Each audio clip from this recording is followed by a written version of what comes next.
Chapter 1. The Last Stop. My name is Dito, and I never believed in ghost stories. At least not until we moved to Lambalaras, the kind of village that looks like it got lost in time. Wooden houses with cracked paint, a single road that loops around the hill like a tired snake, and silence. Thick, sticky silence, the kind that clings to your skin. We arrived just before dusk. The sky was orange and dusty, and the road ended at a creaky iron gate with a rusty sign that said, "Welcome to Lambalaras. Population, who's asking?" My mum chuckled when she saw it. "I guess they've got a sense of humor," she said, stepping out of the truck and stretching like she hadn't moved in a century. "We'll fix this place up in no time." I wasn't so sure. The house we were moving into looked like it came straight out of a horror movie. 2 stories, crooked shutters, a roof that sagged like it had secrets. And just behind it, half swallowed by weeds and vines, were the old train tracks. Rusted, bent, forgotten. "Cool," said my little sister Raya, running toward the backyard. "Do we get our own haunted railroad?" I rolled my eyes. "No such thing as haunted trains," I muttered. I said it more to convince myself. The first night was quiet. Too quiet. No cars, no dogs barking, no buzzing from city streetlights. Just the creak of the wooden floor and the occasional wind whistling through the cracks in the wall. I couldn't sleep. Something about the tracks just bothered me. The way they disappeared into the forest like a long rusted scar. Like they were waiting for something to ride them again. I pulled my blanket tighter and tried to close my eyes. That's when I heard it. "Whoa, whoa!" A long, distant whistle. Faint but unmistakable. Like a train, calling out through the night. I sat straight up. My heart pounded in my ears. "There's no train here," I told myself. "The line's been dead for decades. It must be the wind." I tiptoed to the window and pulled back the curtain. The tracks were empty. Just weeds and moonlight. But something else caught my eye. A shadow, moving near the tree line. Slowly, steadily, toward our house. The next morning, I asked my mum about it over breakfast. "Did you hear a train last night?" I said casually, trying not to sound like I believed in ghosts. She raised an eyebrow. "A train? No, Dito. This town hasn't had a working train line since the war. Why?" I shrugged. "Thought I heard something. Maybe just a dream." Raya giggled. "I heard it too. It went woo like a ghost conductor." Mom rolled her eyes. "Both of you are just trying to scare each other. I should have never let you watch those horror movies. But I wasn't trying to scare anyone, and I knew what I'd heard." Later that day, we walked into town. If you could even call it a town. It had one tiny store that sold everything from noodles to nails, a half-collapsed library, and a coffee shop that smelled more like mildew than espresso. At the store, the owner, an old man with a crooked back and cloudy eyes, stared at us like we were aliens.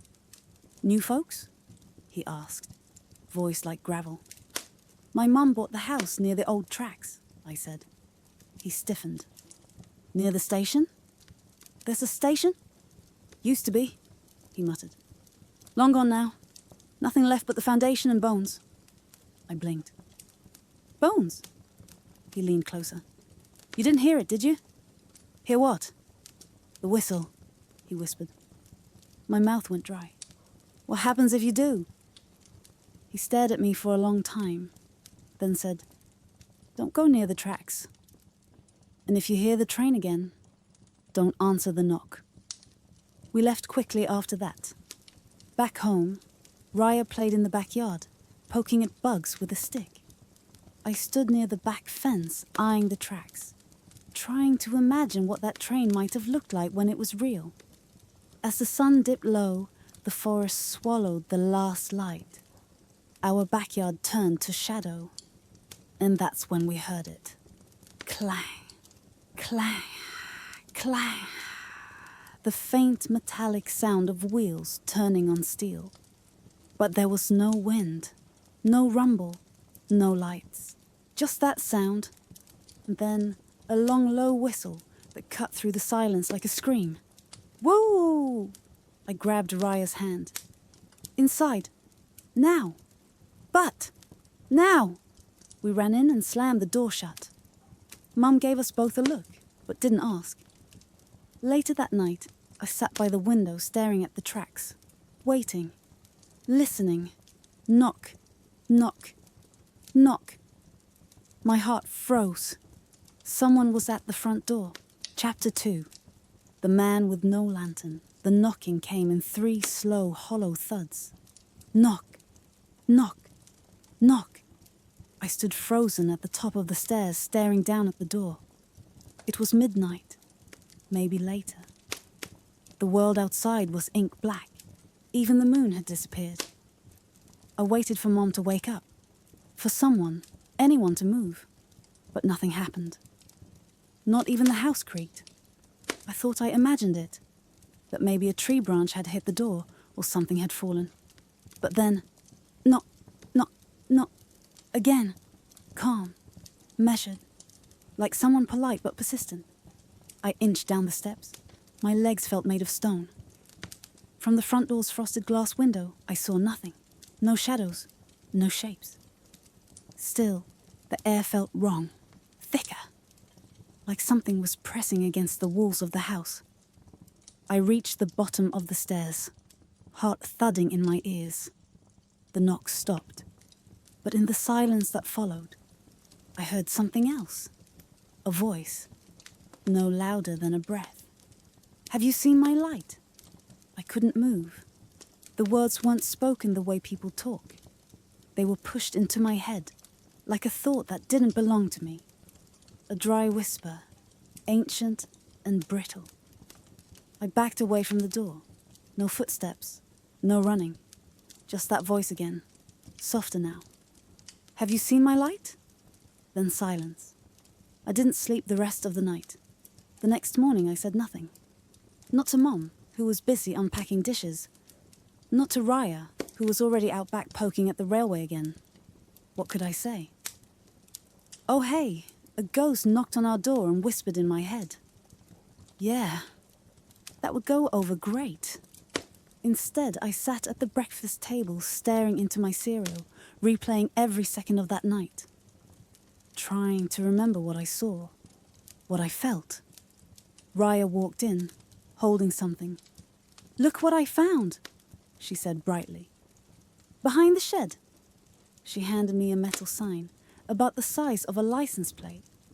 It was rusted and scratched, but I could still make out the letters.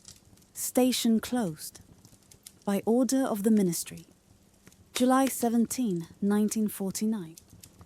Huh, I said, turning it over. This must have belonged to the old train line. She shrugged. It's creepy. Mum walked in just in time to hear that. Don't bring old junk into the house, she said. You don't know where it's been. Raya pouted but obeyed. I held onto the sign for a moment longer before slipping it under the stairs. Something about it felt like a piece of the puzzle. That afternoon, I went to the general store again. The same old man was there, sitting behind the counter like a statue. He looked up when I entered. His eyes didn't blink. You heard it, didn't you? He said. I didn't answer. He nodded slowly. They always do. First a whistle, then the knock, then the question. I swallowed. What question? He leaned forward, and his eyes seemed to darken.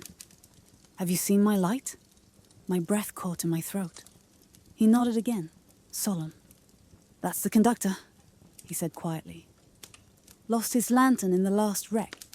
Been looking for it ever since. I managed to croak out, Is it real? The man's eyes drifted toward the back window, toward the forest and the tracks beyond. "Some things," he said, "don't care if you believe in them." That night I couldn't help myself. I waited by the window. The clock ticked past 11 o'clock, then 11:30, then midnight. Nothing. No wind. No owls. Just the kind of quiet that made your skin itch. Then, like a thread being pulled across a glass, I heard the whistle. Low, distant, morning. Whoa!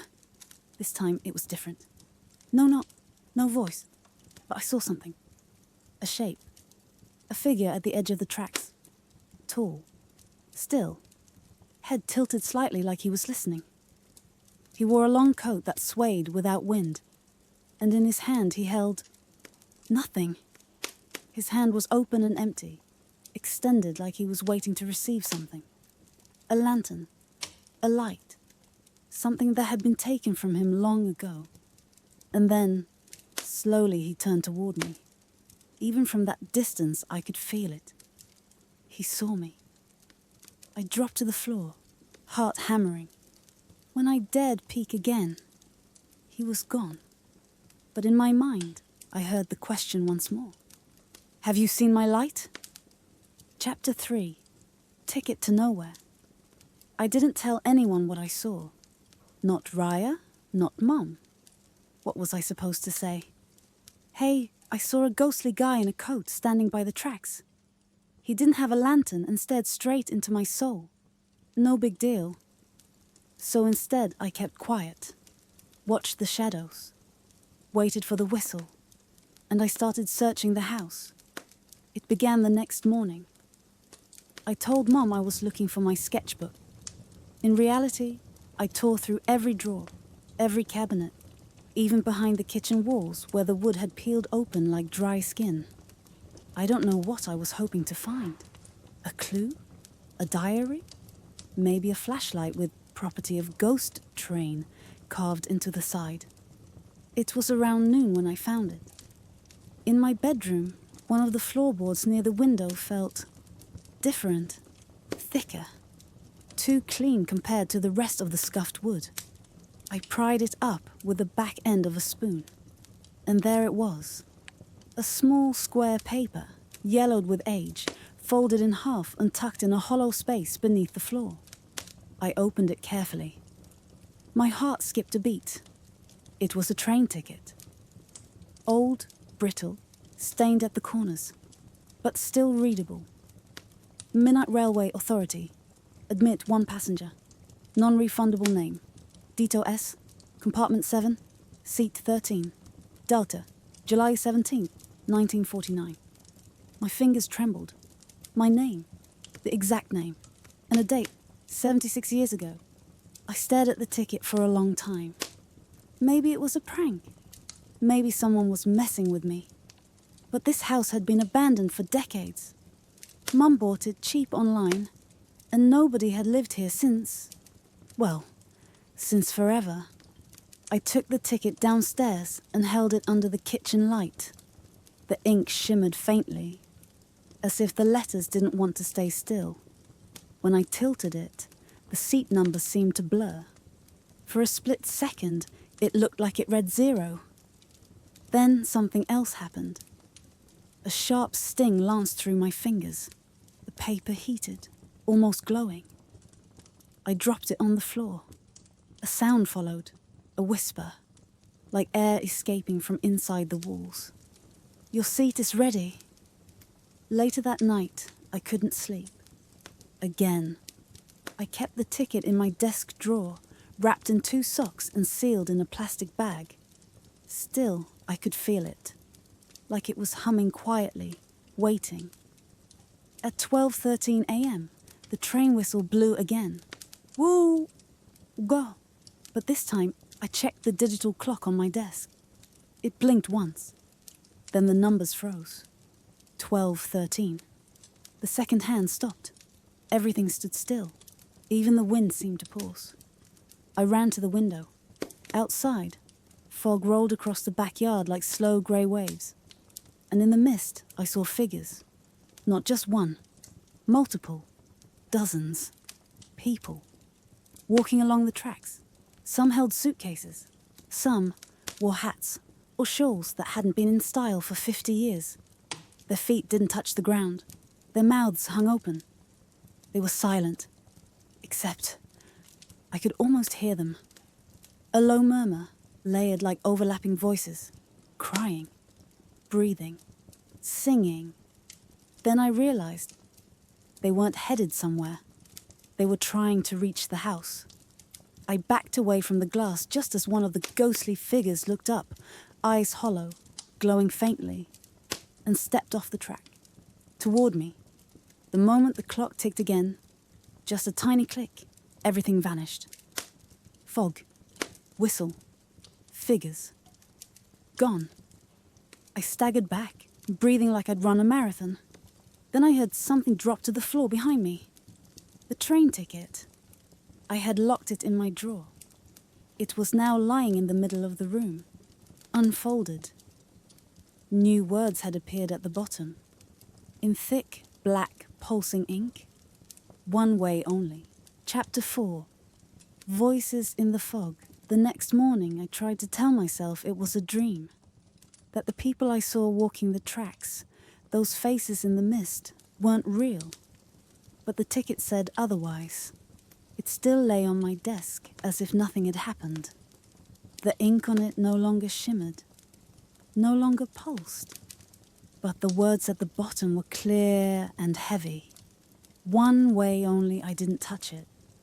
Instead, I threw my blanket over it and left it there like a dead animal I didn't want to deal with. That day at breakfast, I stared at the wall while Mom talked about how she was going to repaint the kitchen. Raya hummed softly to herself between bites of toast. It took me a moment to realize she was humming a tune I didn't know. Or did I? It was slow, haunting. 5 notes, rising then falling like a sigh. Da, da, da, da. I stopped eating. Where did you hear that? I asked. She shrugged. I don't know. It's been stuck in my head since last night. Mom smiled. It's pretty, Raya. I felt cold all over. It was the same melody I'd heard in the fog. The one the ghostly passengers had murmured like a broken lullaby. That afternoon, I decided to test something. At exactly 12:10 a.m., I sat on the floor in front of my desk. The train ticket was back in the drawer, wrapped in its socks, sealed shut. I brought an old wind-up clock from the attic and placed it beside my digital one. I waited. And at exactly 12:13, it happened. Again, time stopped. The second hand on both clocks froze. The digital numbers locked in place. 12:13. No ticking. No creaks in the house. Even the hum of the refrigerator in the kitchen ceased. And then, the fog returned. I ran to the window. The ghostly passengers were back. But this time, one of them broke off from the others. She was small, younger than the rest, wearing a thin nightgown and dragging something behind her. A teddy bear. She moved slowly toward the house, step by step, gliding, not walking. When she reached the backyard, she looked up directly at my window. Her face was pale and cracked, like an old doll. Her mouth opened, stretched. No sound came out, but somehow I heard it in my mind. You took my place. I stumbled back. A click behind me. The clock ticked again. Just like that, it was over. The girl was gone. The next day, I confronted the shopkeeper. I burst into the general store just after lunch. He was where he always was, behind the counter, motionless, like he'd been waiting. I need answers, I said. The whistle, the fog, the people walking the tracks. He said nothing. I pulled the ticket from my pocket and unfolded it. He flinched when he saw it. You shouldn't have found that, he muttered. I didn't choose to. Doesn't matter. The train did. I stared at him. What is this? What do they want? He looked up slowly. His eyes had that faraway shimmer again. They're not passengers, he said. Not anymore. Their souls caught in transit. The train never reached its last stop. Why? He didn't answer directly. Instead, he whispered, "When the clock strikes 12:13, the line between time and memory phrase, that's when they walk, looking for their seats." I held up the ticket. "It has my name." His voice dropped to a near growl. "Then you were meant to be on that train." That night, I locked my door. I covered my windows, but nothing could stop it. 12:13, the whistle, the fog, the passengers. But this time, 2 of them approached the house. I could hear them moving outside, bare feet brushing against leaves. And then I heard their voices, whispered through the walls like wind through cracks in stone. "Seat 7, compartment 13. Where is he?" I clenched my fists and backed away from the door. They were inside the house now. Somehow, the air grew icy. My breath came out in clouds. I turned and saw the girl with the teddy bear standing in the hallway. Behind her, shadows filled the corners. Faces stretched long and pale. One of them raised a hand and pointed at me. Then the whisper again. "Your stop is coming. Soon." Chapter 5. The map that shouldn't exist. The next morning I found a note on my desk. It was written in Raya's scrawled handwriting. "Come to the old library. Found something. Bring snacks." I read it twice, partly relieved, partly on edge. After what happened last night, I wasn't sure I wanted to be near anything old. But something told me I needed to see what she'd found. I stuffed some crackers in my pocket and headed out. The library stood at the far end of the village. Half its roof had caved in, and vines climbed the stone walls like long green fingers. It wasn't locked. It never was. Inside, the air smelled like mold, dust, and secrets. Shelves leaned against one another like tired trees. Books lay in crumbling piles. Cobwebs glittered like silver in the morning light. "Back here," Raya called. She was in the history section, crouched behind a toppled filing cabinet. "What is it?" I asked. She grinned and held up a rolled-up scroll tied with a red ribbon. "Map," she said. "Found it wedged in the wall behind a loose brick." I raised an eyebrow. "Since when are you Indiana Jones?" She stuck out her tongue. "Just open it." I untied the ribbon and slowly unrolled the parchment. It was stiff and yellowed, but still intact. At first, it looked like a regular village map. Paths, houses, the central well. But near the bottom, in the forest beyond the tracks, was something that shouldn't be there. A long curling side track, inked in faded red. It forked off from the main line and disappeared into an area labelled "The Split That Never Healed." At the very end of the track, in careful script, was written, "Station Vermissen. Closed. 1949. I blinked. This wasn't on the digital map I looked up. "Exactly," Raya said. "I checked too. No mention of this anywhere." "Where did you say you found this?" "In the wall. Someone had stuffed it behind a board, like they didn't want anyone to find it." I looked down at the map again, at the words, "The Split That Never Healed." Something about it stirred a memory. Not mine. Something deeper, older. A cold breath on the back of my neck. We brought the map home and spread it on my bedroom floor. The moment the paper touched the floorboards, the train ticket, still buried under my socks in the drawer, flipped open by itself. Raya and I jumped. I pulled the drawer open. The ticket now had a new line, added beneath the one-way only warning. Boarding at Station Vermissen. She looked at me.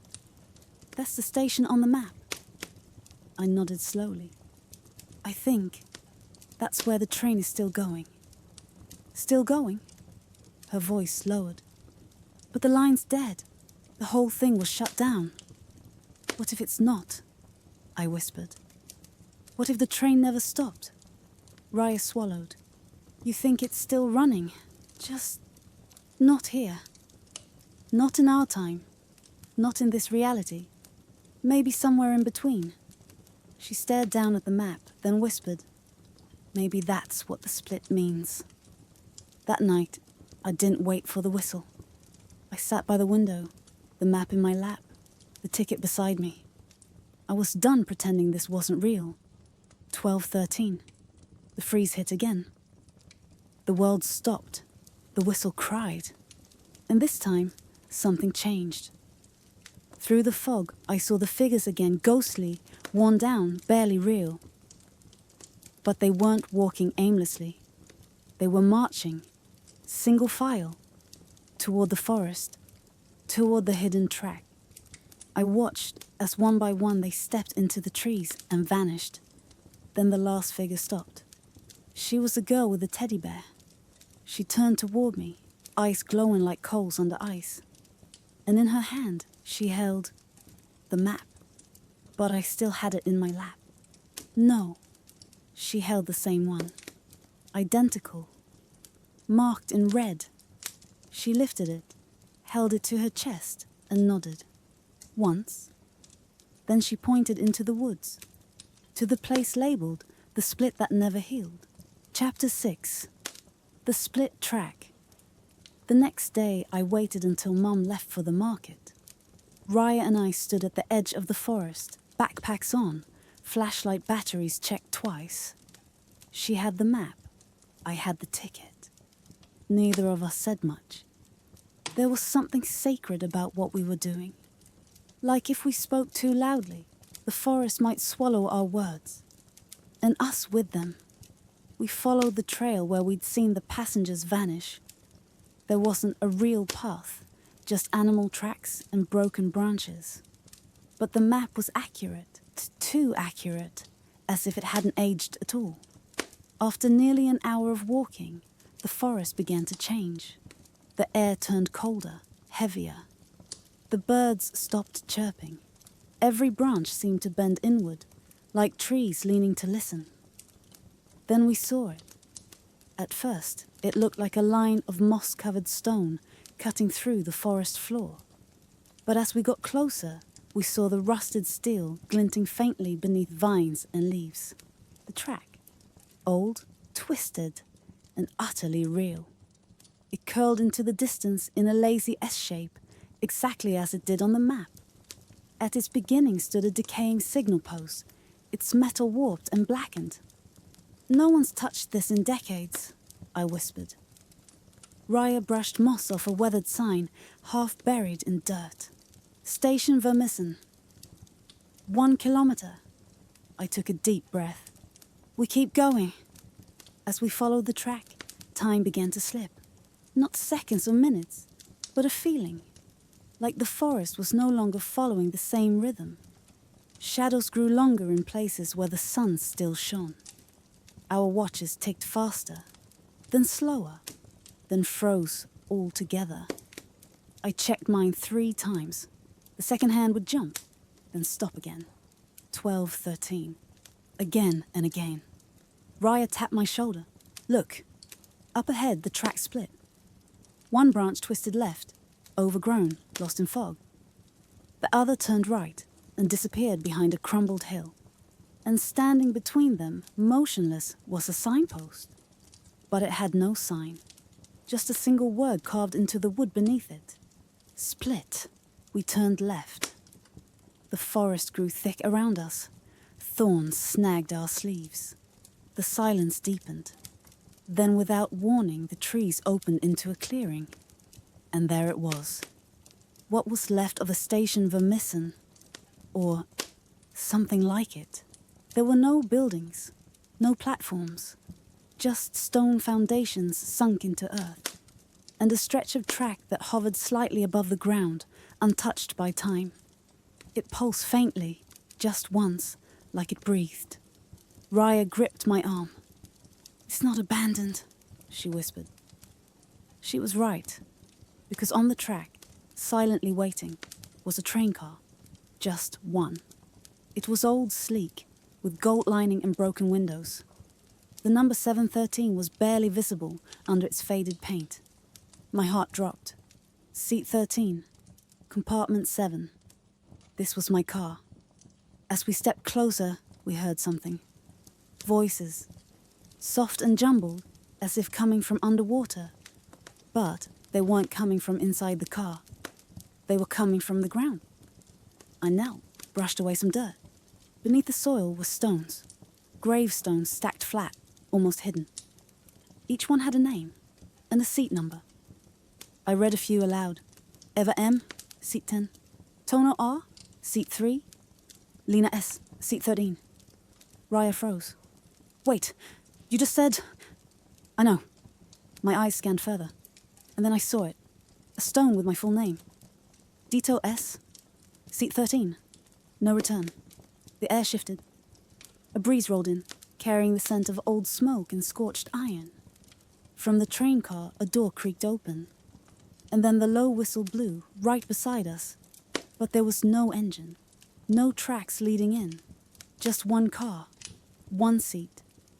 And now, one invitation. Chapter 7. The passenger's table. We didn't ride the train car. We should have left the moment we saw the gravestones. But something rooted us there. Curiosity, fear. Maybe the awful feeling that leaving wouldn't matter. That part of us was already aboard. We backed away slowly, keeping our eyes on the empty car. It never moved, but I could feel it watching. The walk back was strange, too fast, as if time had snapped back into place the moment we turned around. 1 second we were in the clearing. The next, we were stepping into our backyard. Raya looked as pale as I felt. "We need help," she said. "Someone who knows what this is." I nodded, though I wasn't sure anyone in this village would talk to us. But I knew where to go. The yellow house on the hill. They called her Ibunara.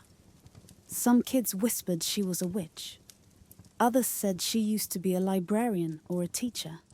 Someone who'd been here forever and refused to leave. Her house looked like it belonged to another time. Black lace curtains, overgrown garden, and wind chimes that never made sound. She answered the door before we knocked. "You found the split," she said softly. "Didn't you?" We froze. "I've been waiting for you," she added. Inside, the house smelled like dust and cinnamon. It was crammed with antiques. Old clocks, oil lanterns, a stack of newspapers bound with twine. She led us into the dining room, where a long table was set with mismatched plates and empty glasses. 6 chairs. Only one was occupied. By her. The rest sat still, as if waiting. "I used to ride that train," she said, motioning for us to sit. "Station Vermissen. I was just a girl. My parents and I were heading to the city to visit my aunt." "What happened?" I asked. She smiled sadly. "The train never arrived. Or maybe it did, just not where anyone expected." She poured us tea. The cups were cracked, but warm. "I was the only one who returned," she said. "They never found the others. The tracks were torn up the day after. The village denied it ever existed." Raya whispered, "The map. Why was it hidden?" "Because the line never closed properly," Ibunara replied.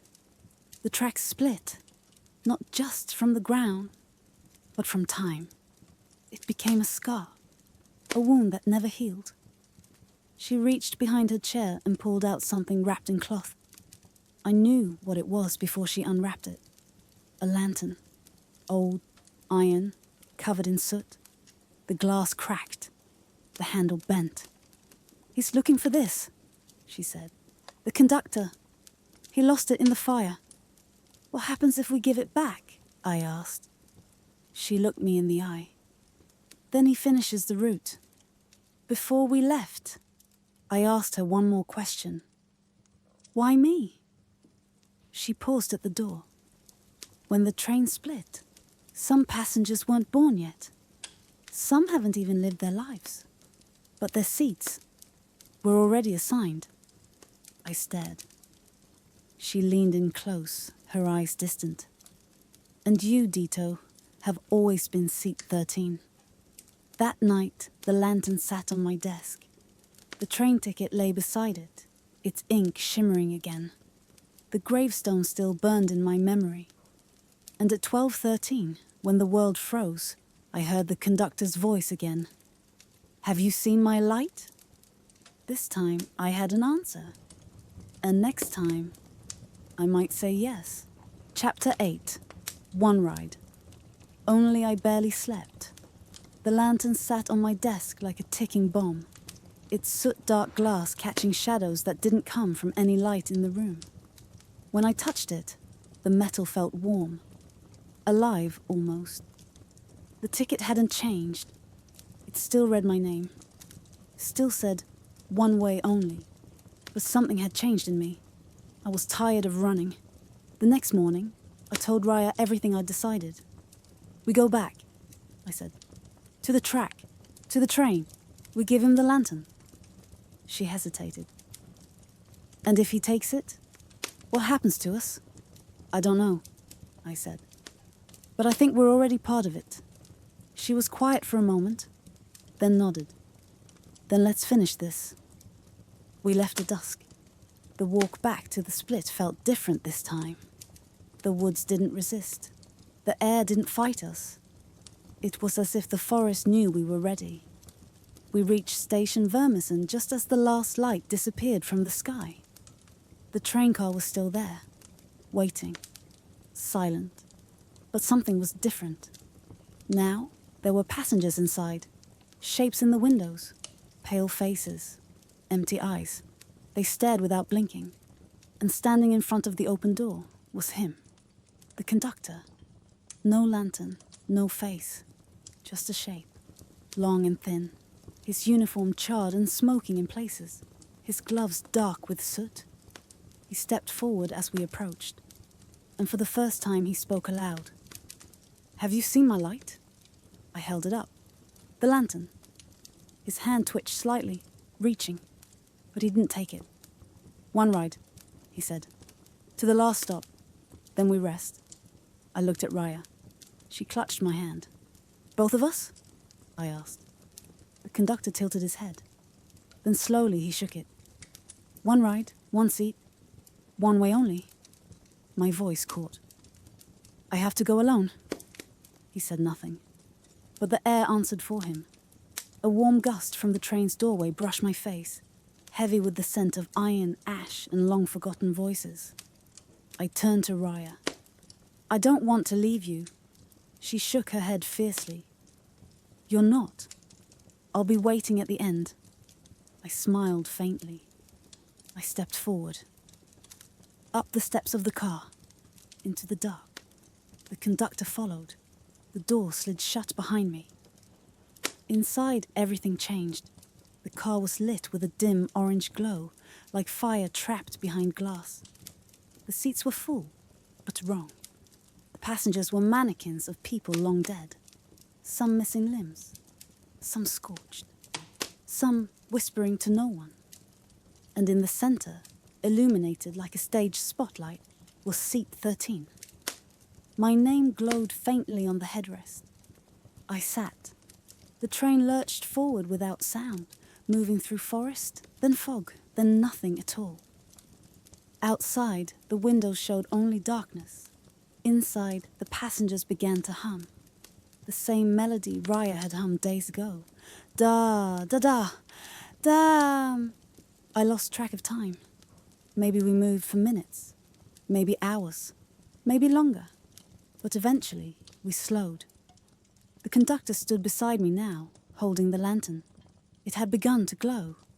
Outside the window, I saw the ruins of a town burned to the ground. The final stop. The passengers stood in unison.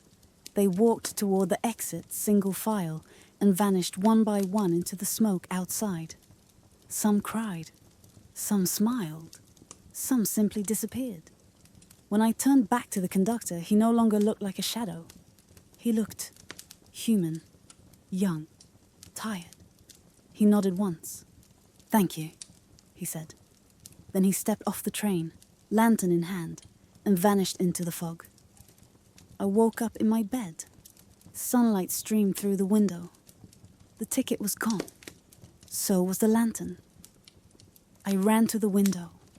The tracks were rusted and broken again, vines crawling over them like nothing had passed in decades.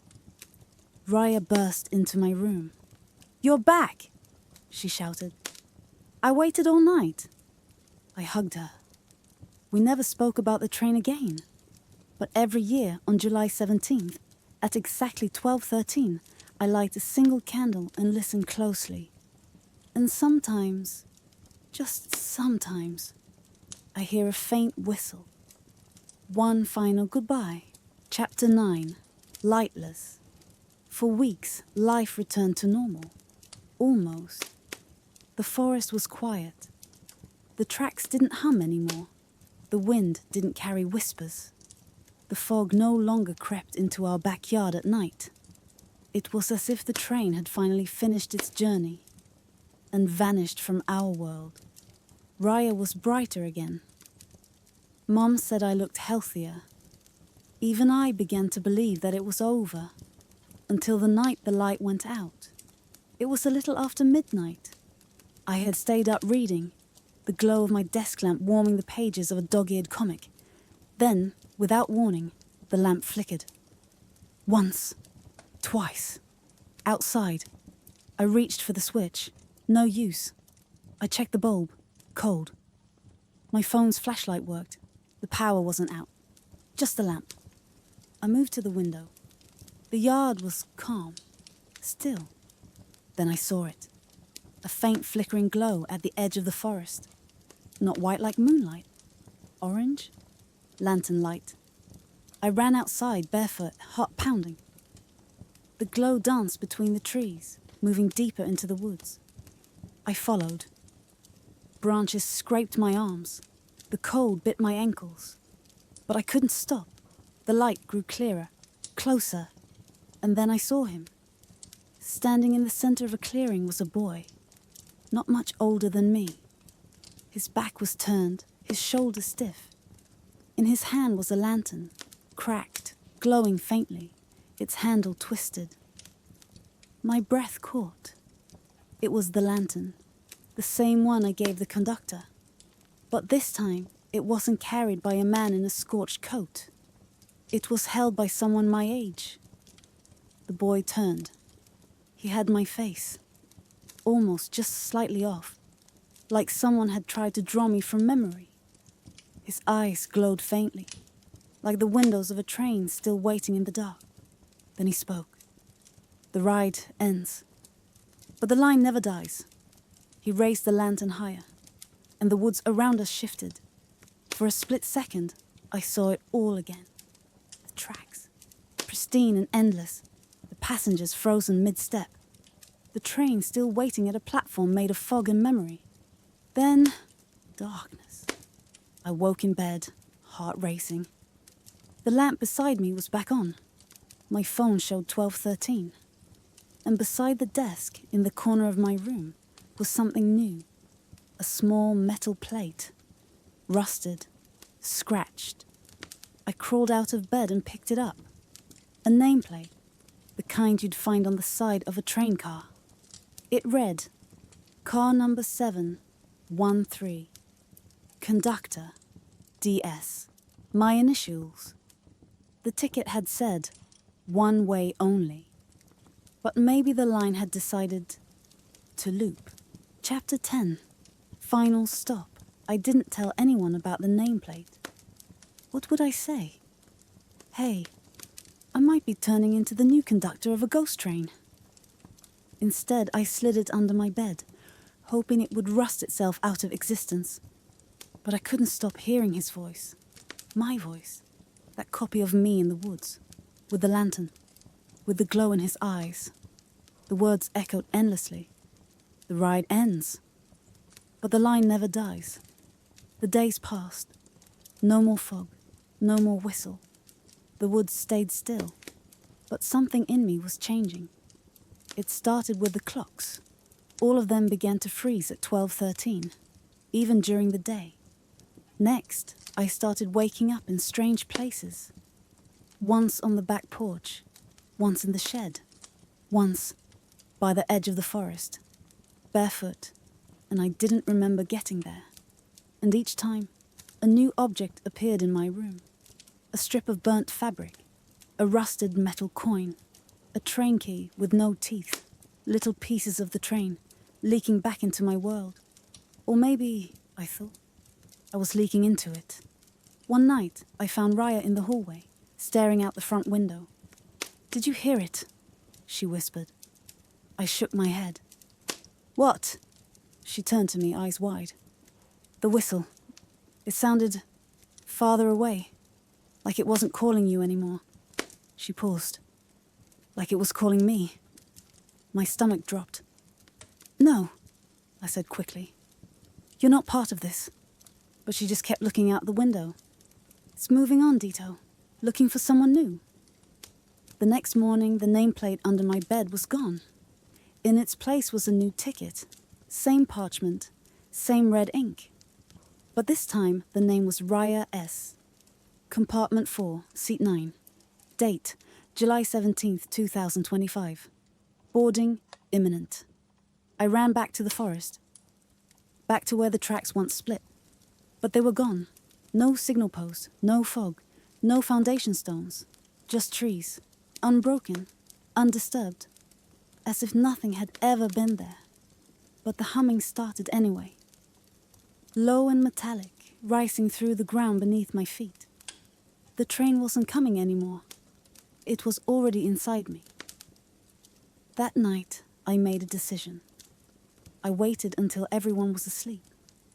Then I took the old lantern. Yes, it had reappeared again. This time in my closet. And walked to Raya's room.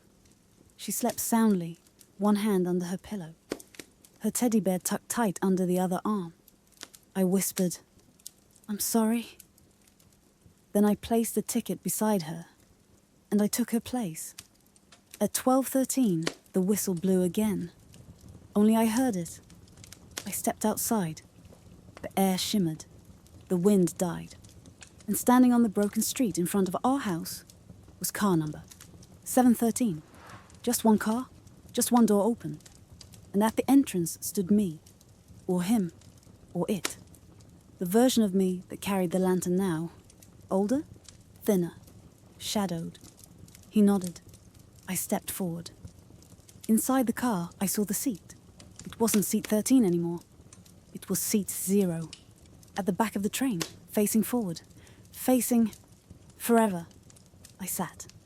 And as the door closed and the car began to move, I looked out the window one last time. Raya stood in the doorway of our house, watching. Tears in her eyes. But safe. For now. The train rides on. It doesn't need tracks anymore. It moves through memory, time, and cracks in forgotten places. I am the conductor now. And every year I light the lantern. And I ask, "Have you seen my light?"